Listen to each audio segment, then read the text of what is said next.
God is good all the time. Continuation, Part 46.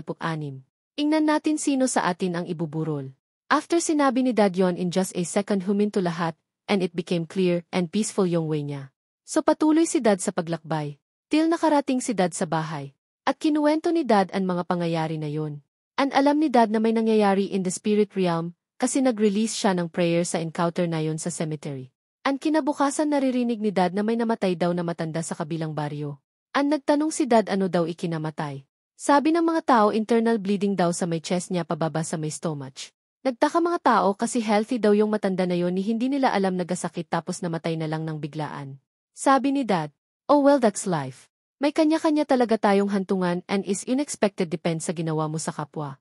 Sa pahatig na yon ni Dad niwala isa sa kanila, nakakaintindi about the spirit world. Kaya tumahimik na lang si Dad. And then sinabi niya, kay mama siya ang dahilan sa pagkamtay ng matanda na yon. Dahil sa prayer niya. At alam ni Dad na he is protected by some kind of divine forces. Nakaintindi si Dad about spirituality kasi may na-encounter siya in the physical. But hindi fully develop yung gift ni Dad kasi walang nakaguide sa kanya. Ang alam ni Dad ay mayroon witchcraft sa Italy. And wala masyado siya alam na tao to counter-attack those people. Kaya tahimik lang si Dad and mind his own business.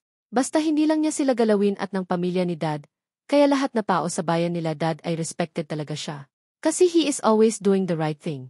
There are times na may mga tao na humingi ng pera kay Dad kasi nagasakit daw mga anak nila and so on.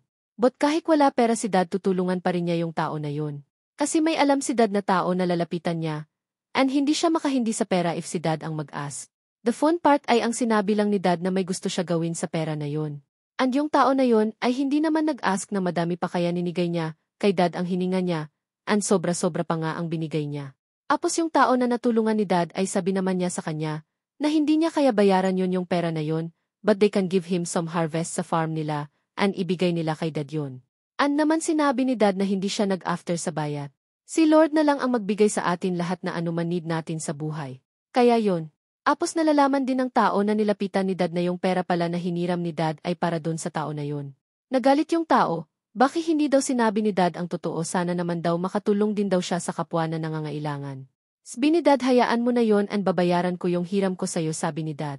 And firm naman sinabi sa tao na yon, kay Dad na wag mo ako babayaran, and kahit ano oras na gusto mo ng pera andito lang ako sabi ng tao na yon.